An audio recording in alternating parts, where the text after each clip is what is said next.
quiz, what's going on YouTube? So another unboxing episode. This is the Gamma Skin Professional Balding Clipper with Super Torque Motor. So again, this is the box, Gamma Skin.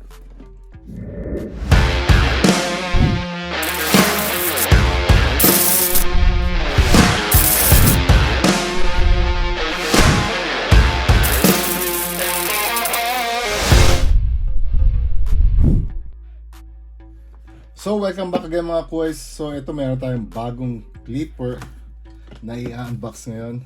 So this is the Gamma Plus Skin.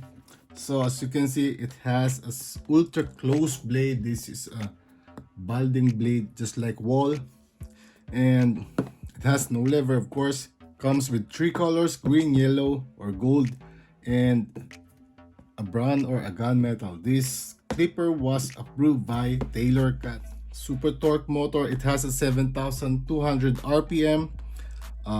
It has 3 interchangeable custom body kits. Has magnetic guards, a single magnetic. Of course, you can also zero gap this this blade, and this blade is a DLC blade powered with lithium-ion battery. It has a 120 minutes runtime, and you can also use USB for charging. Okay, syempre it comes with a charging stand. Ito yung kanyang guards na kasama, brush, screwdriver, at saka oil. So ito yung mga kasama niyang cover. Meron siyang magnetic cover sa harapan. Okay, so this is the box of this clipper, the inside view. Of course, you will get this charging stand with the branding Gamma Italia. Okay, this one looks like a charging stand from Gamma Alpha. So actually gold siya. Gold yung kanyang skin. Ito is more likely gunmetal color, you know. Charging cable is only 1 ampere. Okay, this is a slow charger. You can use actually a 2 ampere charger. I think the Ergo Gamma has 2 ampere, you know. I'm not sure. Extra USB cable, the guards, and the accessories. This is the screwdriver. So this is the default clipper. It's green. It's Gamma Plus with the skin model, and it has a 5V with 6W clipper. Okay, this is made in China. So check the blade of this bad boy. This is a DLC balding clipper. Okay, it's actually a fade blade design, but the teeth of this is finer, just like all the trimmers. So I haven't charged this yet, but let's make a run test of this clipper.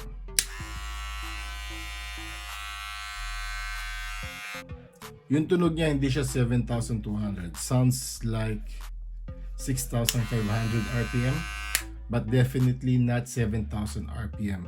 I don't know.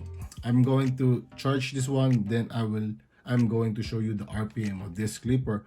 So again, this is not adjustable. I mean, you can adjust the blade, the gap of the blade, but it has no adjustable lever. So actually, they just took the body of the Alpha or the Rebel or boosted clippers, then they put the same bracket, but actually not the same bracket, because this is not the same bracket, but the same size. Then they put the screw. Of course, look at this gap. I already adjust the gap of this as close as that you can adjust this blade, you know. And I love the cutter blade of this clipper, you know. It has a very deep tooth cutter blade in silver. This is a titanium cutter blade. As far as I know, I still have this Gamma Absolute Alpha. Gamma Absolute Alpha, yeah. Okay, look at this. So they have the same box actually. Like I said, this is the body of the Alpha or the boosted. They just changed the body, the blade, the the lever, they took the lever off. But look at this, same box, you know.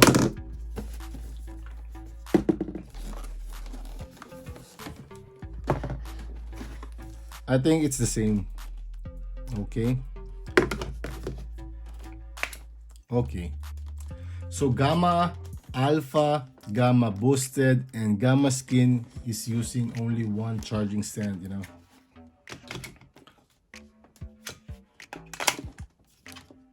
So same charging stand. So I'm using the golden cutter blade of this Alpha. But check this clipper side by side. Okay.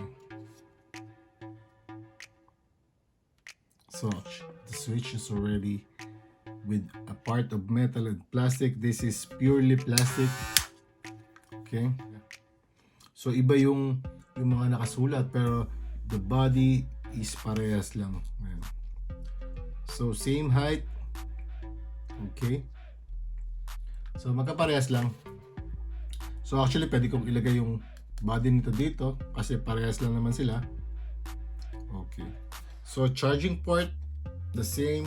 So like I said, this is just another hybrid clipper, so or an upgrade or whatever you can call this clipper, na pinalitan lang nung skin, nung harapan, pinalitan ng cover, pinalitan ng blade, inalis yung lever, and then add some features. Pero mas malakas yung dinagdagan nila yung power to. So ito na yung power ng super torque motor nila. Pero etong Alpha, ito actually modify na to eh. Pero sabi nga, kung may mabibiling blade, so if you're going to ask me, should I get this? If you want to make your job faster, then you can get this one. So this is very good for balding. Then of course I will show you the cuts. And I mean, if you don't want to buy a new skin Gamma, then you can just use your Alpha. You can just buy the blade and put it on your Alpha or any wall type clippers. Then you don't need to buy this anymore, you know. I mean, that's my opinion. Because I'm not going to buy this. This is not mine, you know.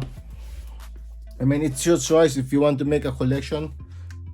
Because like me, I just buy blades. I don't buy clippers anymore, you know, because I can modify them. I can put every single blade on every clipper. So that's the advantage of having knowledge on modification, you know. So if I were you, if you're a good barber, then learn how to modify your clippers. Then you are not going to pay too much for modifications.